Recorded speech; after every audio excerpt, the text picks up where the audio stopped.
가로마침이 다 하는 거를. 이게 아닌데? 정답은 바로 태풍입니다. 어머나. 당시 필리핀에는 태풍 유나라고 하는 게 덮쳐가지고 이것으로 인해서 엄청난 폭우가 쏟아졌습니다. 그리고 이때 피나투보 산에 24시간 동안 내린 최대 강우량은 7.8cm에 달했는데 이 정도 강우량은 미국 여러 지역의 1년치 총 강우량과 맞먹는 양입니다. 그렇다면 이 태풍이 어떻게 인명피해를 가중시키는 것일까요? 약간 뭐 쓰나미처럼 같이 이렇게 휩쓸고 가나요? 왜냐하면 화산재가 많이 뿜어져 나왔죠. 화산 폭발 지수 6이니까. 거기다가 빗물이 들어가면은 이것들이 섞여서 시멘트 반죽처럼 되는데 그걸 우리가 라하르라고 합니다. 라하. 그런데 문제는 라하르의 속도입니다. 라하르도 초속 수십 미터에 이르는 빠른 속도로 흘러내리기 때문에 미리 대피하는 것 말고는 그것을 비껴갈 방법이 없습니다. 호속 수십 미터? 그렇다면 그 당시에 라하르로 인한 당시의 피해 상황이 어떻게 되는지 영상으로 한번 보도록 하겠습니다. 궁금하다. 뭐 시멘트로 그냥 확 부어버린 거 아니야? 그쵸. 아 저거 진짜 최악이다. 이게 라하르예요? 네. 그냥 물인데? 저게 화산재가 섞여 라하르라고요? 있는. 이거 너무 빠른데?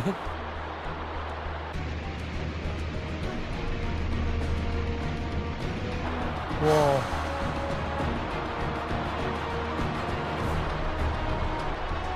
저거 진짜 대피할 시간이 없지.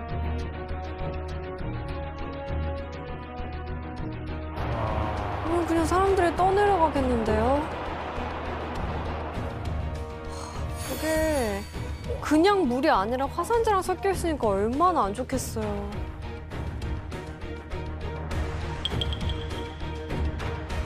그래서 여러분들이 라하르의 위력이 어느 정도인지 느껴지십니까? 자동차나 뭐 다닐 수 있는 그런 수단이 없죠, 당연히. 라하르 생기면. 그렇습니다. 대피할 시간이 없을 것 같아요. 말도 안 된다. 와, 난 이 정도일 줄 몰랐어. 실제로 피나투보산 분화 초기에는 큰 인명피해는 없었습니다. 그런데 태풍이 나타나고 라하르가 인근을 덮치면서 대규모의 사망자가 발생하는 안타까운 상황이 벌어졌죠. 게다가 라하르의 공격은 피나투보산이 분화를 멈춘 후 1995년까지 계속됐습니다. 와. 왜냐하면 화산재가 떨어져 있었는데 또 비가 오면 호우가 내리면 섞여가지고 또 흘러가서 라하르가 발생하고 그렇게 되었습니다. 아, 진짜 진상이네. 그렇죠. 화산 진짜 진상이야. 그런데 라하르가 발생하고 나서 우리는 그 뒤에 가보잖아요. 예. 그럴 경우에 어떤 일이 벌어졌는지 사진을 한번 보도록 하겠습니다. 이게 뭐야? 지금 모습이에요, 이거? 라라 지나간 다음의 모습인 거죠? 그렇습니다. 놀랍게도 이곳은 원래 강이었어요. 그런데 강이 사라지고 만 거죠. 강을 채우면서 흘러가던 라하르가 하천을 메꾸어 버렸고 약한 부분이 깎여 내려 나가면서 거대한 라하르 지층의 벽을 남겼습니다. 아니 저 자체가 그냥 화산재예요? 그렇죠. 화산재가 와하. 쌓여 있는 게 라하르 퇴적층이죠. 지형을 완전 바꿔버리네요. 그렇습니다. 백호 씨 당시 라하르로 인해서 경제적 피해도 엄청났다면서요? 네, 맞습니다. 라하르 때문에 모든 전기가 끊기고 그리고 다리와 길이 무너지고 논잔들도 막대한 피해를 입었다고 합니다. 네, 그래서 라하르의 흐름을 막으려고 제방과 댐을 건설하고 피해를 복구하는데 수십억 달러의 비용이 발생했다고 해요. 네, 결과적으로 필리핀에서는 피나투보 화산 분화 때문에 현재 하나로 9천억 원의 경제적 피해가 발생했다고 합니다. 이렇게 라하르의 급습 때문에 상상을 초월하는 공포와 파괴력을 보여주는데 이 라하르로 인한 피해로 전 세계적으로 화제가 된 것이 또 한 군데 있습니다. 남미의 콜롬비아에 있는 네바도 델 루이스라는 화산이 1985년 11월 13일 날 분화를 했는데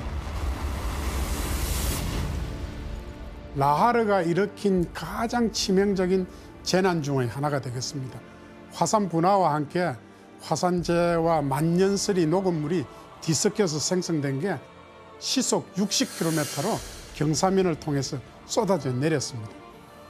그리고 이때 사면의 아래쪽에 있는 근처 마을을 덮쳐가지고 주민들을 생매장하다시피 했고, 아유, 간신히 라하르의 가장자리에 있던 일부 사람들이 구조가 됐는데 그들마저도 뜨거운 라하르의 화상을 입기 일쑤였습니다. 그런데 이 라하르가 덮친 그 아수라장이 된 현장에 간절히 구조를 기다리는 한 소녀가 있었습니다.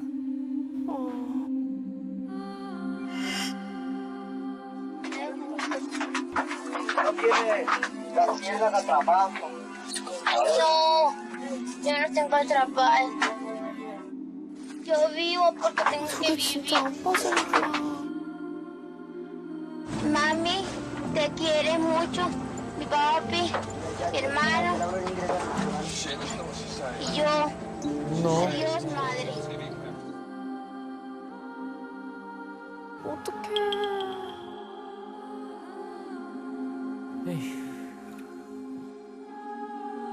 오마이라 산체스라고 하는 이 소녀는 라하르의 몸이 묻힌 채 여러 날을 지내야 했고 그 모습이 전 세계로 보도되면서 안타까움을 자아냈습니다. 이거 봤어요.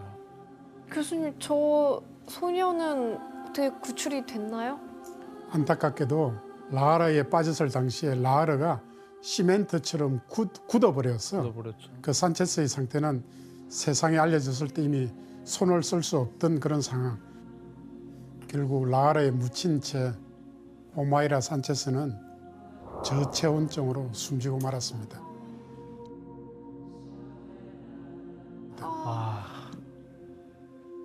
이렇게 콜롬비아 네바다 델 루이스 화산 분화는 이 소녀를 비롯한 약 2만 3천 명의 사망자를 내며 역대급 참사로 기록됐습니다.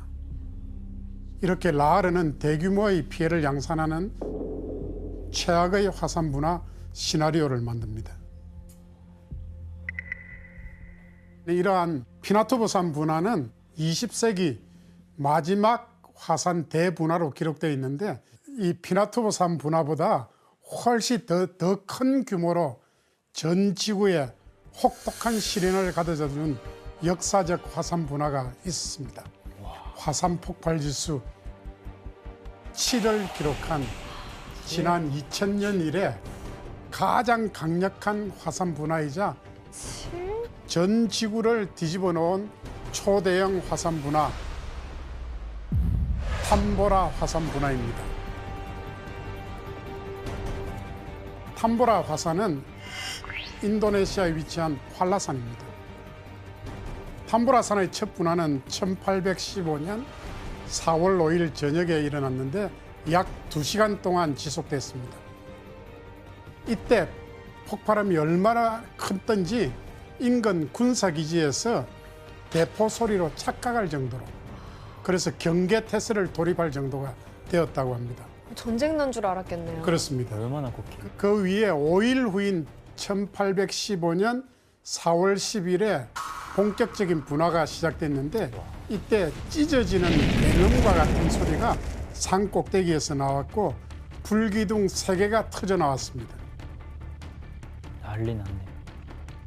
하늘에선 우박처럼 돌이 떨어지고 뜨거운 비와 화산재가 함께 섞여서 내리기 시작했습니다. 어머, 어떡해. 그리고 그 당시 탐보라 화산의 분화가 얼마나 엄청났는지를 잘 보여주는 사실이 하나 있는데 네. 어떤 내용인지 한번 확인해 보도록 하겠습니다. 그래프를 보면은 1961년 소련이 개발한 수소폭탄인 차르 bomba의 버섯구름 높이가 약 67km인데 이것은 에베레스트 산 높이의 7배에 해당되는 수치입니다. 그런데 탐보라 화산 분화에 대한 연구 결과 분화 당시 에너지 양이 차르 bomba의 약 400배 이상인 것으로 추측이 된다는 것입니다. 충격적인 분화의 결과를 탐보라산이 직접 보여주고 있는데요. 화산 분화 전과 화산 분화 후의 사진을 한번 비교해 보도록 하겠습니다. 예, 분화 전의 모습이고요. 분화 후의 모습이 되겠습니다. 날라갔어요. 뚜껑 날라갔네요. 그러네요. 저 없어진 저 구멍만큼이 다 튀어나온 거 아니에요? 그렇죠. 그래 이 대분화로 탐보라산의 원래 높이가 4,200m였는데 2,730m로 낮아졌습니다. 반이 날라갔어. 2천 거의 가까이. 그리고 화산 분화 시 분화구 주변이 땅 속으로 무너져 내려서 움푹 패인 지형인 칼데라라고 하는 그런 구조를 만들었습니다. 이 칼데라 크기는 축구장 48개를 합쳐놓은 크기하고 비슷합니다. 그런데 문제는 규모만큼이나 그 피해가 컸다는 것입니다. 당시 사망자의 수가 무려 9만 2천 명에 달했고 그중에 1만 명은 화산 분화 당시에 적사한 사람들이고 나머지는 질병과 굶주림으로 사망한 것으로 추정이 됩니다. 교수님, 이 화산 폭발로 죽은 사람보다 어쨌든 질병과 굶주림으로 죽은 사람들이 더 많은 거잖아요. 몇 배나 더. 그 이유가 정확히 뭡니까? 그 이유는 화산재의 영향 때문에 그렇습니다.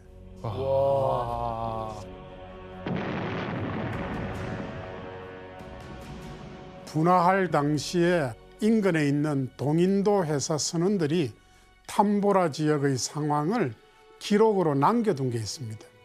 그 기록이 뉴욕의 이브닝 포스트지 1816년 2월 27일자에 실려 있습니다. 규현 씨가 한번 읽어주실래요?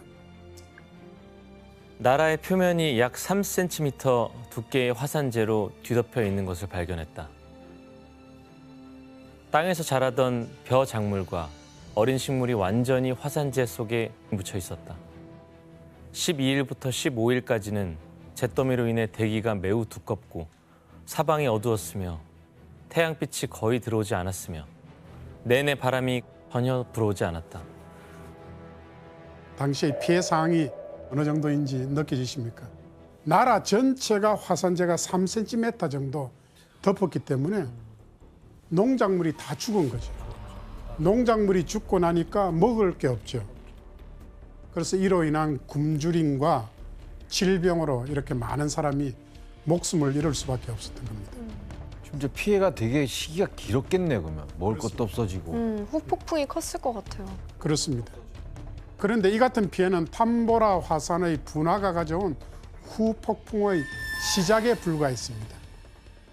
이때 특히 화산 분화로 분출된 화산가스로 인한 피해는 상상을 초월하게 됐습니다.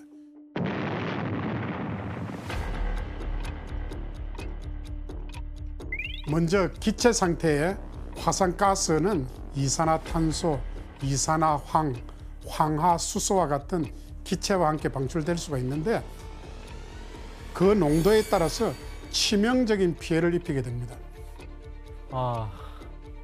어마어마해.